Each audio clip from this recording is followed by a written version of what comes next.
Good morning વિદ્યાર્થી મિત્રો. ધોરણ 8 સામાજિક વિજ્ઞાન પાઠ 8 લોકશાહી દેશમાં સંસદની ભૂમિકા. મિત્રો, સરકાર આપણે રોજ શબ્દ સાંભળીએ છીએ. સરકારને નિર્ણય લેવાનો અને કાયદાનું જે પાલન કરાવવાનું સત્તા કોણ આપે છે? આપણા મનમાં પ્રશ્ન ગૂંચવાતો હોય છે કે સરકારને નિર્ણય લેવાની અને નિર્ણયને અમલ કરાવવાની સત્તા કોણ આપે છે? તો એ પ્રશ્ન કોઈ પણ દેશ વિશે જોવો હોય તમારે, તો એ દેશમાં કયા પ્રકારની સરકાર છે એના ઉપરથી ખ્યાલ આવે. સરકાર બે પ્રકારની હોય. સરકારનું સ્વરૂપ એક રાજાશાહી, બીજું છે લોકતાંત્રિક, જેને લોકશાહી કહેવાય છે. પાછા લોકશાહીના પણ બે પ્રકાર છે. આધ્યાત્મક સરકાર, જેને પ્રમુખનિષ્ઠ કહેવાય છે, અને સંસદીય સરકાર. પ્રમુખનિષ્ઠમાં પણ બે પ્રકાર છે. એકતંત્રી સરકાર, સંઘીય સરકાર. સંસદીય સરકારમાં એકાત્મક સરકાર અને સંઘીય સરકાર. આપણે ત્યાં સંઘીય સરકાર ચાલે છે. પહેલું આપણે જોઈએ રાજાશાહી. રાજાશાહી તેમાં રાજા અને રાણી પાસે નિર્ણય લેવાની સત્તા હોય છે, અથવા સરકાર ચલાવવાની સત્તા રાજા અને રાણી પાસે હોય. ફોર એક્ઝામ્પલ તરીકે કહું તો તમને ચીન દેશ, ચીનમાં રાજાશાહી ચાલે છે. તેઓ પોતે રાજા અને રાણી છે. તેનો પ્રમુખ જે હોય છે, તો રાજા જે રાણી જે હોય એ નિર્ણય લે છે. તેમનું સલાહકારો માટે એક નાનું સમૂહ હોય છે. એ જુદા જુદા વિષયો પર ચર્ચા કરે અને નિર્ણયો, છેલ્લે અંતિમ સત્તા રાજા પાસે હોય છે. આ રાજાશાહી. એક્ઝામ્પલ તરીકે મેં તમને કીધું ચીનમાં રાજાશાહી ચાલે છે. બીજા નંબરમાં લોકતાંત્રિક, એટલે કે લોકશાહી. આપણે ઘણીવાર લોકશાહી શબ્દો વારંવાર સાંભળીએ છીએ. લોકશાહી એટલે શું? લોકશાહી એટલે લોકોનું, લોકો દ્વારા અને લોકો માટે ચાલતું શાસન એટલે લોકશાહી. લોકશાહીને અંગ્રેજીમાં ડેમોક્રેસી કહેવામાં આવે છે. લોકશાહીનું અગત્યનું લક્ષણ સત્તા કોઈ વ્યક્તિના હાથમાં હોતી નથી. રાજાશાહી એવું નથી કે એના રાજા અને રાણી પાસે હોય. જ્યારે લોકશાહીમાં સત્તા કોઈ વ્યક્તિના હાથમાં હોતી નથી. રાજના સર્વ લોકોનું સાર્વભૌમત્વ છે. રાજના જે લોકો છે એ બધાનું સાર્વભૌમત્વ એ રાજનું અગત્યનું લક્ષણ છે. લોકો પોતે જ પોતાના ભાગ્ય વિધાતા બને છે. લોકશાહી રાજતંત્ર લોકો માટે, અર્થાત કે લોકશાહીમાં અથવા લોકશાહીનું મુખ્ય લક્ષણ વધારેમાં વધારે લોકોનું હિત સચવા એ જોવાનું હોય છે. જ્યારે રાજાશાહીમાં એવું હતું ને, લોકોનું હિત વિશે રાજાને જેમ ઈચ્છા કે એમ લોકોનું હિત એક બાજુ સાઈડમાં રહે. પણ લોકશાહીનું અગત્યનું લક્ષણ વધારે વધારે લોકોનું હિત સાધવું એ હોય છે. લોકશાહીનું સંચાલન લોકો પોતે જ કરતા હોય છે. દાખલા તરીકે લોકશાહીમાં લોકો સરકારને સત્તા આપે છે. લોકો ચૂંટણીના માધ્યમથી, ઇલેક્શન, એટલા જ માટે હું કહું છું કે ચૂંટણી લોકશાહીની પારાશીસી કહેવાય છે. ચૂંટણી જે ઇલેક્શન કહેવાય છે આપણું, એ ચૂંટણી દર 5 વર્ષે સામાન્ય રીતે ચૂંટણી થતી હોય. 18 વર્ષ કે તેથી વધુ ઉંમરનો નાગરિક એમાં મત એટલે કે વોટ આપણે આપી શકીએ. લોકો પોતાના મત વિસ્તારમાંથી કોઈ પ્રતિનિધિ પસંદ કરે છે અને આ બધા જ ચૂંટાઈને પ્રતિનિધિઓ બનીને એક સરકાર બનાવે છે. અને સરકાર લોકશાહીમાં કામ કરે છે 5 વર્ષ સુધી.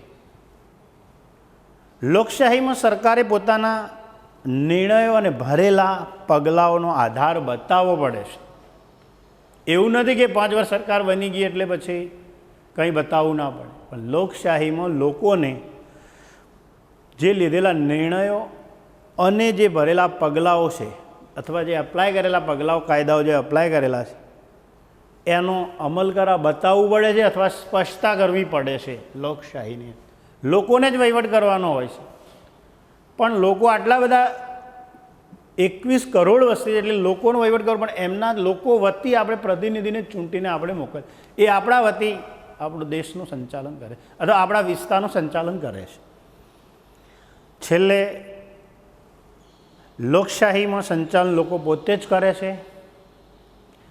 રાજતંત્રના સંચાલકો મિત્રો લોકોએ ચૂંટી કાઢેલા પ્રતિનિધિઓ જ હોય છે. આપણી શાળાની અંદર શાળા પંચાયતની ચૂંટણી આપણે કરીએ છીએ દર વર્ષે. આપણે પહેલી ક્લાસની કરીએ. ક્લાસની અંદર આપણે કરીએ છીએ CR, વાઇસ CR અને LR. Class representative, vice class representative, LR ladies representative. ત્યારબાદ આપણે આ ત્રણની પતી જાય એટલે GS જનરલ સેક્રેટરીની આપણે ચૂંટણી કરીએ છીએ. બેલેટ પેપરથી આપણે કરીએ છીએ. જેમ આપણે શાળા પંચાયતની ચૂંટણી કરીએ છીએ વોટ આપીને, એ જ રીતે આપણી લોકશાહીમાં પણ પહેલાં બેલેટ પેપર હતી, અત્યારે આપણે મશીનથી આપણે વોટ આપીએ છીએ.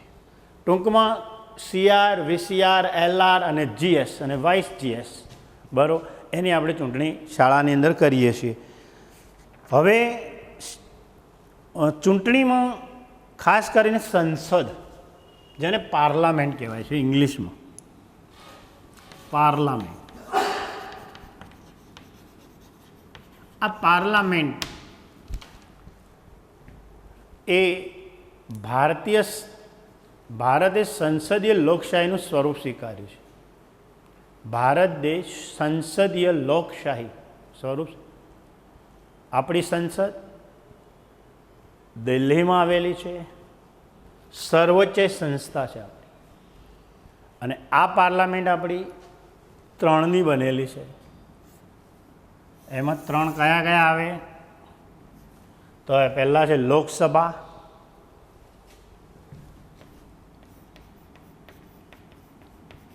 પીપલ ઓફ હાઉસ કહેવાય છે, હાઉસ ઓફ પીપલ કહેવાય છે. બીજું રાષ્ટ્રપતિ અને ચોથું છે રાજ્યસભા. આટલી આપણી સંસદ બનેલી છે. લોકસભા જે હાઉસ ઓફ પીપલ, રાષ્ટ્રપતિ પ્રેસિડેન્ટ, અને રાજ્યસભા સ્ટેટ હાઉસ. તો આનો ડિટેલમાં અભ્યાસ કરીએ આપણે. તો લોકસભા એ નીચલું ગૃહ કહેવાય છે. લોકસભા નીચલું ગૃહ કહેવાય છે. એની સભ્ય સંખ્યા 545. રાજ્યસભા લોકસભાની એમાં ગુજરાતને ફાળે 26 બેઠકો આવે. ગુજરાત 26 બેઠકો છે આખા દેશમાંથી. આખા દેશમાં લોકસભાની અંદર 545 સભ્ય સંખ્યા છે. એમાં ગુજરાતના ફાળે 26 બેઠકો. જે પ્રમાણે સ્ટેટો, મોટું સ્ટેટો, દાખલા તરીકે યુપી, ઉત્તર પ્રદેશ, તો એમાં 80 બેઠકો છે. એ રીતે જુદી જુદી હોય છે. ગુજરાતમાં 26 બેઠકો જાય છે ચૂંટાઈને. એમાં આપણે વાત કરું, બનાસકાંઠા આપણો સંસદીય મત વિસ્તાર કહેવાય છે. એ બનાસકાંઠાના સંસદીય મત વિસ્તાર વતી આપણે હમણાં જ એકાદ વર્ષથી 1.25 વર્ષ જેવું થયું છે, એમાં આપણે ચૂંટીને મોકલ્યા છે માનનીય પરબતભાઈ પટેલ. પરબતભાઈ પટેલને આપણા બનાસકાંઠાના લોકોએ પરબતભાઈ પટેલને બનાસકાંઠા વતી આપણે ત્યાં ચૂંટીને મોકલ્યા છે. અને આપણા પ્રશ્નો જે મુશ્કેલીઓ છે તે રજૂઆત કરે છે. આ રીતે આપણું લોકસભા એમાં 26માંથી આપણે એક આપણા બનાસકાંઠા સંસદીય મત વિસ્તાર કહેવાય. સંસદ સભ્ય જે બને છે એને MP કહેવાય છે. MP એને સંસદ સભ્ય તરીકે પણ ઓળખવામાં આવે છે. છેલ્લે આઝાદી રચાયા પછી લોકશાહીના સિદ્ધાંતોમાં આપણી સંસદ ભારતના લોકોનું વિશ્વાસનું પ્રતીક છે. આપણી સંસદ એ લોકશાહીના સિદ્ધાંતો ઉપર વિશ્વાસનું પ્રતીક છે. નિર્ણય લેવાની લોકશાહીમાં નિર્ણય લેવાની પ્રક્રિયામાં પ્રજાની સહમતિ આપણી અને ભાગીદારી હોય છે. એકલી સરકાર નિર્ણય લઈ નથી શકતી, એમાં પ્રજાની ભાગીદારી અને સહમતિ એટલે કે ભાગીદારી હોય છે. આપણી શાસન વ્યવસ્થા સંસદની પાસે સંપૂર્ણ અને મહત્ત્વની સત્તા હોય છે, કારણ કે આપણી સંસદ પાસે મહત્ત્વની અને સંપૂર્ણ સત્તા હોય છે, કારણ કે એ લોકોનું પ્રતિનિધિત્વ રજૂ કરે છે, લોકોનો વહીવટ કરે છે, એટલા માટે એની પાસે સંપૂર્ણ સત્તા. લોકસભા ફરી કહું છું, લોકસભા નીચલું ગૃહ કહેવાય છે. આપણી સંસદ 3ની બનેલી છે, લોકસભા, રાષ્ટ્રપતિ અને રાજ્યસભા. લોકસભાને ઇંગ્લિશમાં હાઉસ ઓફ પીપલ કહેવાય છે, નીચલું ગૃહ કહેવાય છે. ભારતમાં 545 સભ્ય સંખ્યા છે, એમાં ગુજરાતના વાળે 26 બેઠકો.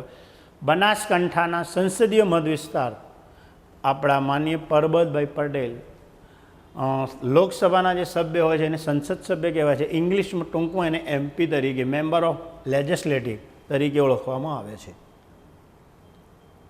આ લોકસભાની વાત કરી. સંસદ શું કાર્યો કરી શકે? સંસદ એટલે કે પાર્લામેન્ટ શું કાર્યો કરે? તો સંસદ સરકારને નિયંત્રણ રાખે છે અને ઉત્તરદાયિત્વ રાખે છે. સરકાર પર નિયંત્રણ રાખવાનું કામ સંસદ કરે છે.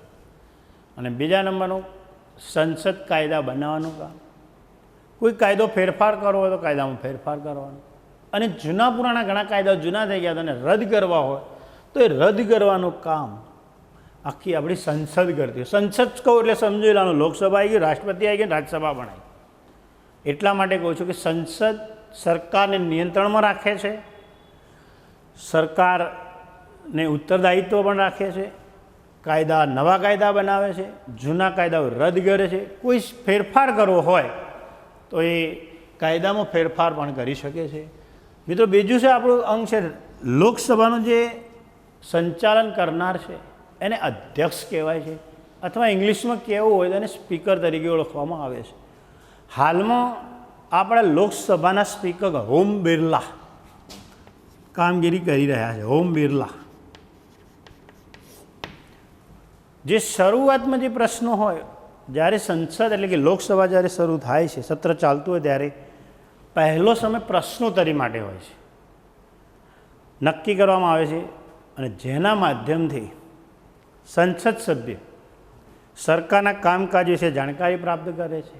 સંસદ જે સભ્ય હોય છે એ સરકારની જે કામગીરી હોય છે, કામગીરી વિશે માહિતી પ્રાપ્ત કરે છે.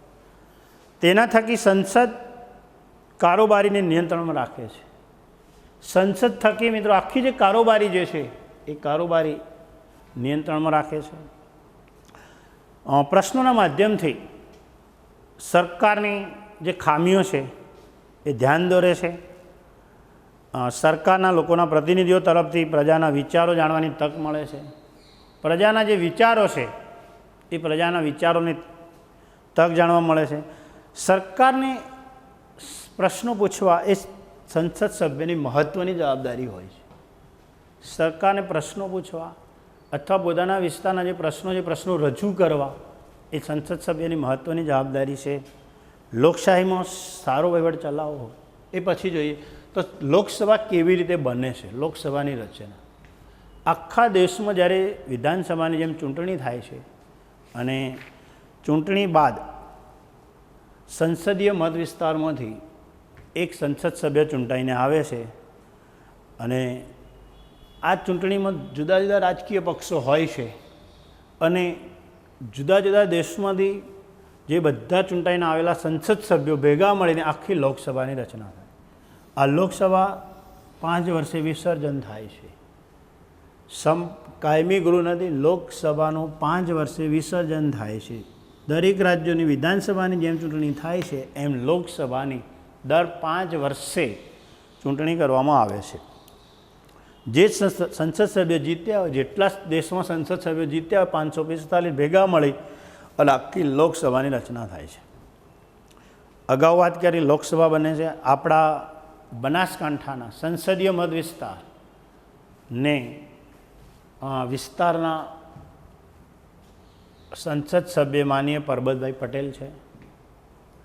શાસક પક્ષ રૂલિંગ પાર્ટી. લોકસભાની ચૂંટણી બાદ સંસદ સભ્યોની એક યાદી બનાવવામાં આવે છે, જેના ઉપરથી ખબર પડે કે કયા રાજકીય પક્ષને કેટલા સાંસદો છે. ચૂંટણી બાદ આખા સંસદ સભ્યની યાદી બનાવવામાં આવે છે અને એ યાદીમાં કેટલા રાજકીય પક્ષોને કેટલા સાંસદો છે, દાખલા તરીકે ભાજપના કેટલા છે, કોંગ્રેસના કેટલા છે, એનસીપીને કેટલા છે, એ બધાની યાદી બનાવવામાં. જો કોઈ રાજકીય પક્ષ સરકાર બનાવવા માગે તો ચૂંટાયેલા સાંસદોની બહુમતી મળવી જોઈએ. જો કોઈ રાજકીય પક્ષ સરકાર બનાવવા માગતો હોય તો એના અડધા કરતાં વધારે, અડધા કરતાં એક વધારે, એટલે કે 272 થાય. 272 જો કોઈ પક્ષને સંસદ સભ્યો થતા હોય તો એ પક્ષનો સરકાર બનાવી શકે છે. એટલે બહુમતી મળવી જોઈએ, અથવા બહુમતી જે બીજા પક્ષનો કોઈ ટેકો હોય તો ટેકો મળીને સરકાર બનતી હોય છે. સામાન્ય રીતે ચૂંટણી બાદ પક્ષ અથવા કોઈ પણ પક્ષનું જોડાણ હોય, એ લોકસભામાં સ્પષ્ટ બહુમતી મળી હોય તો એ પક્ષના જે નેતા છે એ પક્ષના નેતાને રાષ્ટ્રપ્રમુખ વડાપ્રધાન તરીકે નિમે છે. હમણાં 1-1.25 વર્ષ પહેલાં જ આપણે લોકસભાનું ઇલેક્શન હતું, જેમાં આપણે ભાજપ અને કોંગ્રેસ, ખાસ મેઇન પક્ષો, બીજા ઘણા બધા પક્ષો છે, ભાજપ અને કોંગ્રેસ, એમાં ભાજપને લગભગ અંદાજિત 340 બેઠકો એના સહાયક સાથે બેઠકો મળી હતી. એના નેતા હતા આપણા નરેન્દ્ર મોદી, જેને રાષ્ટ્રપ્રમુખ વડાપ્રધાન તરીકે નિમ્યા હતા. ચૂંટણી બાદ જે પક્ષને વધારે અથવા પક્ષીય જોડાણ હોય એવા પક્ષના નેતાને રાષ્ટ્રપ્રમુખ વડાપ્રધાન તરીકે નિમે છે. એટલે આપણા હમણાં માનીય 1.25 વર્ષ પહેલાં જ ભાજપને સ્પષ્ટ બહુમતી મળી છે. 5 વર્ષ પહેલાં પણ સ્પષ્ટ હતી, હાલે પણ સ્પષ્ટ બહુમતી છે. 340 બેઠકો છે અને 340 બેઠકો એ પક્ષના વડા આપણા નરેન્દ્ર મોદી હતા, પ્રમુખ વડાપ્રધાન તરીકે નિમ્યા. આ વડાપ્રધાન આપણા પ્રાઇમ મિનિસ્ટર લોકસભામાં શાસક પક્ષ મીન્સ રૂલિંગ પાર્ટીના વડા હોય છે. વડાપ્રધાનની નિમણૂક થયા પછી વડાપ્રધાન પોતે પોતાના જે સાંસદો, પોતાના પક્ષના જે સાંસદો છે એ સાંસદોની યાદી બનાવે છે અને એમાંથી મંત્રીઓની પસંદગી કરે છે અને આખું પ્રધાનમંડળ રચાય છે. મંત્રીઓ સાથે મળીને નિર્ણય લે છે, વડાપ્રધાન મંત્રીઓ સાથે રાખીને નિર્ણય લે છે અને આ મંત્રીઓને કયું ખાતું સોંપવું એનો નિર્ણય પણ વડાપ્રધાન લે છે. ટૂંકમાં ફરી વાત કરું તો ચૂંટણી બાદ જે પક્ષને સ્પષ્ટ બહુમતી મળે અથવા પક્ષીયનું જોડાણ હોય એ પક્ષના નેતાને રાષ્ટ્રપ્રમુખ વડાપ્રધાન તરીકે નિમે છે. એ વડાપ્રધાન એના પક્ષના જ સંસદ સભ્ય મંત્રીઓની પસંદગી કરે છે. કયા સંસદને મંત્રી મળે એવો નિર્ણય વડાપ્રધાન લેશે અને પસંદગી કર્યા પછી મંત્રીની કયા મંત્રીને કયું ખાતું સોંપવું એનો નિર્ણય પણ મિત્રો વડાપ્રધાન લેશે. ટૂંકમાં મંત્રીઓ સંઘ યાદીમાં આવતા પોતાના જે ક્ષેત્રો છે એનો વિવિધ સરકારની કામોની જવાબદારી સંભાળે છે. જે સંઘ યાદીના જે વિષયો છે 97 જેટલા વિષયો એની યાદીમાં આવતા કામ સંપૂર્ણ જવાબદારી સંભાળે છે. આ વાત કરી રાષ્ટ્રપતિ, પ્રેસિડેન્ટ, હાલના ભારતના રાષ્ટ્રપતિ રામનાથ કોવિંદ છે. મિત્રો આપણા રાષ્ટ્રપતિ પ્રેસિડેન્ટ સંસદનો અંગભૂત ભાગ ગણાય છે. સંસદના ખરડો એટલે શું? ખરડો એટલે કાગળમાં એક પ્રકારનું લખાણ, એને ખરડો કહેવાય સામાન્ય ભાષામાં કહીએ તો. રાષ્ટ્રપતિ સંસદના બંને ગૃહો એટલે લોકસભા નીચલું ગૃહ, રાજ્યસભા ઉપલું ગૃહ, બંને ગૃહોમાંથી 3 વાંચનમાંથી પસાર થઈ રાજ્યસભામાં જાય, રાજ્યસભામાંથી 3 વાંચનોમાંથી પસાર થઈ ચર્ચા વિચારણા થાય અને છેલ્લે રાષ્ટ્રપતિ પાસે જાય છે. રાષ્ટ્રપતિ જ્યારે એના પર સહી કરે છે ત્યારે મિત્રો ખરડો કાયદો બને છે. એટલે કે રાષ્ટ્રપતિ એના ઉપર સાઇન કરે ત્યારે ખરડો કાયદો બને છે. ભારતના હાલના રાષ્ટ્રપતિ રામનાથ કોવિંદ છે. એટલે ટૂંકમાં કહીએ કે લોકસભામાં 3 વાંચનોમાંથી ખરડો પસાર થઈ, રાજ્યસભામાં જાય, રાજ્યસભામાં 3 વાંચનોમાંથી પસાર થઈ રાષ્ટ્રપતિ પાસે, રાષ્ટ્રપતિ જો સહી ના કરે તો મિત્રો ખરડો કાયદો બનતો નથી. સાથે સાથે રાષ્ટ્રપતિ સંસદની બેઠકો બોલાવવાની અને સત્ર સમાપ્તિની જાહેરાત કરવાની પણ સત્તા ધરાવે છે. ટૂંકમાં ભારતના પ્રથમ નાગરિક તરીકે આનો આપણે સ્વીકાર કરેલો છે. બંધારણે આપણે રાષ્ટ્રપતિ, ભારતના પ્રથમ નાગરિક આપણા રાષ્ટ્રપતિ છે. રાજ્યના પ્રથમ નાગરિક આપણે રાજ્યપાલ તરીકે જેમ ગણીએ છીએ એમ ભારતના પ્રથમ નાગરિક તરીકે આપણે રાષ્ટ્રપતિને ગણીએ છીએ. એના પછી આપણે રાજ્યસભા વિશે જોઈએ. લોકસભા નીચલું ગૃહ કહેવાય, રાજ્યસભા ઉપલું ગૃહ કહેવાય છે. ઉપલું ગૃહ. રાજ્યસભાની ચૂંટણી, રાજ્યસભાના જે સભ્યોની ચૂંટણી મિત્રો પરોક્ષ પદ્ધતિએ થાય છે, પ્રત્યક્ષ પદ્ધતિ નથી, લોકો નથી કરતા. રાજ્યોની જે વિધાનસભામાં ચૂંટાયેલા વિધાનસભ્યો દ્વારા થાય છે. રાજ્યસભાના જે સભ્યો છે એ રાજ્યસભાના સભ્યોની ચૂંટણી પરોક્ષ પદ્ધતિએ થાય છે. જેટલા આપણા રાજ્યો છે 28 રાજ્યો છે એ 28 રાજ્યોના જે વિધાનસભ્યો છે એ વિધાનસભ્યો દ્વારા થાય છે. એની કુલ સંખ્યા 250, રાજ્યસભાની સભ્યોની સંખ્યા 250 છે. એમાં 12 સભ્યોની ચૂંટણી આપણા રાષ્ટ્રપતિ પસંદ કરે છે. બાકીના 238 સભ્યોની ચૂંટણી થાય છે. 12 સભ્યોની ચૂંટણી રાષ્ટ્રપતિ કરે છે જેમણે કલા ક્ષેત્રે, રમતગમત ક્ષેત્રે જેની સિદ્ધિઓ હાંસલ કરેલી છે એવાને રાષ્ટ્રપતિ રાજ્યસભાના સભ્ય તરીકે પસંદગી કરે છે. ફોર એક્ઝામ્પલ હાલ સચિન તેંડુલકર ક્રિકેટનો ભગવાન કહેવાતો, તો એને હાલ રાજ્યસભાના સભાપતિ તરીકે રાજ્યસભાના સંસદ સભ્ય તરીકે કામગીરી બજાવે. ટૂંકમાં રાષ્ટ્રપતિ 12 સભ્યોની ચૂંટણી કરે છે. 250માંથી 238 સભ્યોની ચૂંટણી થાય છે. દર 2 વર્ષે 1/3 ભાગના સભ્યો નિવૃત્ત થાય એટલા જ સભ્યોની ચૂંટણી થાય. હમણાં જ આપણે ગુજરાતમાં ચૂંટણી થઈ ગઈ, એમાં 3 સભ્યો આપણે ભાજપ મોકલ્યા અને કોંગ્રેસે મોકલ્યો, એમ કરીને 4 સભ્યોની આપણી રાજ્યસભાની ચૂંટણી હતી જે વિધાનસભાના સભ્યો કરતા હોય છે.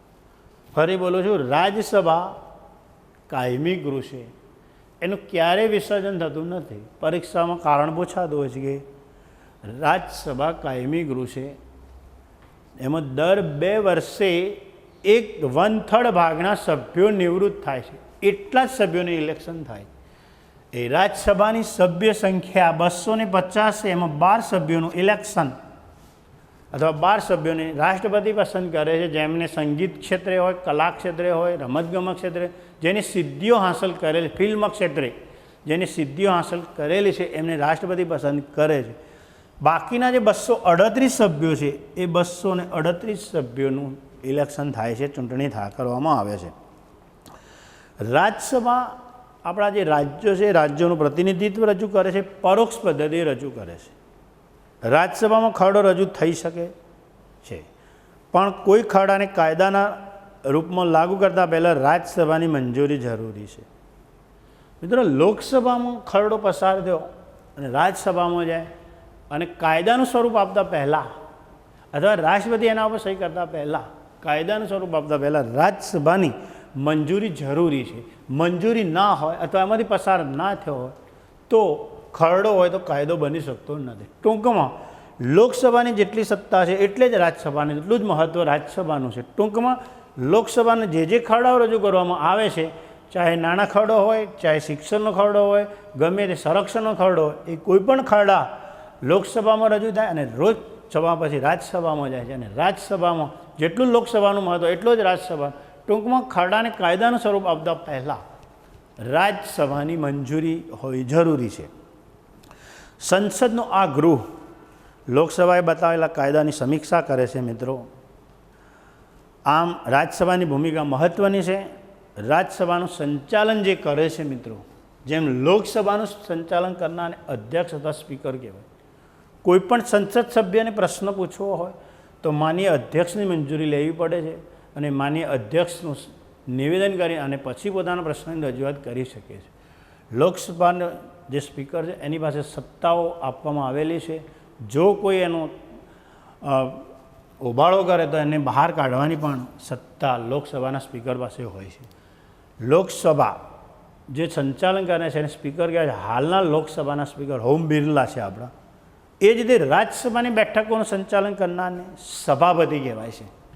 સભાપતિ મીન્સ ચેરમેન, ઇંગ્લિશમાં ચેરમેન કહેવાય. એ હાલના હોદ્દાની રૂએ આપણા ઉપરાષ્ટ્રપતિ જે છે એ રાજ્યસભાના સભાપતિ તરીકેની કામગીરી બજાવે છે. હાલના ભારતના પ્રેસિડેન્ટ કહું તો મેં કીધું રામનાથ કોવિંદ છે, તો વાઇસ પ્રેસિડેન્ટ આપણા વેંકૈયા નાયડુ એ બંને હોદ્દાઓ ધરાવે છે. એક રાજ્યસભાના સભાપતિ તરીકેની કામગીરી પણ બજાવે છે અને પ્રેસિડેન્ટ વાઇસ પ્રેસિડેન્ટ તરીકેની કામગીરી બજાવે છે. ટૂંકમાં ફરીથી જોઈએ, લોકસભા એ 5 વર્ષે વિસર્જન થાય. 545ની બેઠકો છે. ગુજરાતના ફાળે 26 બેઠકો આવે છે. લોકસભાની બેઠકોનું સંચાલન કરનારને અધ્યક્ષ કહેવાય છે. હાલના અધ્યક્ષ ઓમ બિરલા છે. બનાસકાંઠાના સંસદીય વિસ્તાર તરીકે આપણા પરબતભાઈ પટેલ આપણે ચૂંટીને મોકલ્યા છે. રાષ્ટ્રપતિ આપણા ભારતના સર્વોચ્ચ પ્રથમ નાગરિક છે, જે હાલના ભારતના રાષ્ટ્રપતિ રામનાથ કોવિંદ છે. એક સંસદનો અંગભૂત ભાગ ગણાય છે. ખરડા ઉપર સહી કરે છે ત્યારે જ ખરડો કાયદો બને છે. સત્ર સમાપ્ત કરવાની, સત્ર બોલાવવાની જાહેરાત પણ કરી શકે છે. છેલ્લે રાજ્યસભા કાયમી ગૃહ છે. આ રાજ્યસભા 250 એની બેઠકો છે. 12 સભ્યોની ચૂંટણી રાષ્ટ્રપતિ કરે છે. બાકીના જે સભ્યો છે એ સભ્યો 238 સભ્યોને દર 2 વર્ષે 1/3 ભાગના જેટલા સભ્યો નિવૃત્ત થાય એટલા જ સભ્યોની ચૂંટણી દરેક રાજ્યના વિધાન સભ્યો કરે છે. રાજ્યસભાની સંચાલન કરનારને સભાપતિ કહેવાય છે. જે ભારતના હોદ્દાની ઉપરાષ્ટ્રપતિ જે છે આપણા, એ આપણા રાજ્યસભાની સંચાલન કરે છે. અને રાજ્યસભાની સંચાલન કરનારને સભાપતિ કહેવાય છે. અંગ્રેજીમાં એને કહેવાય છે ચેરમેન તરીકે ઓળખવામાં આવે છે. મિત્રો, શાસક પક્ષ જોઈ લીધો. વિરોધ પક્ષ. વિરોધ પક્ષ એટલો જ જરૂરી છે. કોઈ પણ સારું કામ કરો તો વિરોધ પક્ષ પણ જરૂરી છે. વિરોધ પક્ષ જે સરકારની જે ખામીઓ હોય છે અથવા જે ખૂબીઓ હોય છે એ બહાર લાવવાનું કામ સરકારનું એટલે કે વિરોધ પક્ષ કરતો હોય છે. એટલે વિરોધ પક્ષની ભૂમિકા લોકશાહીમાં સારા વહીવટ માટે સારો વહીવટ કરવો હોય તો વિરોધ પક્ષની સૌથી મહત્ત્વની ભૂમિકા છે. મોટી અને મહત્ત્વની રચનાત્મક ભૂમિકા હોય છે. સરકારની નીતિઓ અને સરકારના જે કાર્યક્રમો છે એ કાર્યક્રમોની ખામી બહાર લાવે છે. માટે આજે આપણું ઓપોઝિટ પાર્ટી છે એ ઓપોઝિટ પાર્ટીનું પણ ખૂબ જ મહત્ત્વ છે. છેલ્લે મિત્રો, રાષ્ટ્રપતિ સંસદનો અંગભૂત ભાગ ગણાય છે. આપણી સંસદ આપણી સર્વોચ્ચ સંસ્થા છે, એનું સન્માન જાળવીએ આપણે. અને આપણી જે સંસદ છે એ સંસદ 3ની બનેલી છે. લોકસભા, રાષ્ટ્રપતિ અને રાજ્યસભાની બનેલી છે. આપણે લોકશાહીના સિદ્ધાંત ઉપર લોકોનું, આપણા ભારતના દેશના લોકોનું વિશ્વાસનું પ્રતીક છે. પાઠ અહીંયા પૂરો થાય છે. Thank you very much.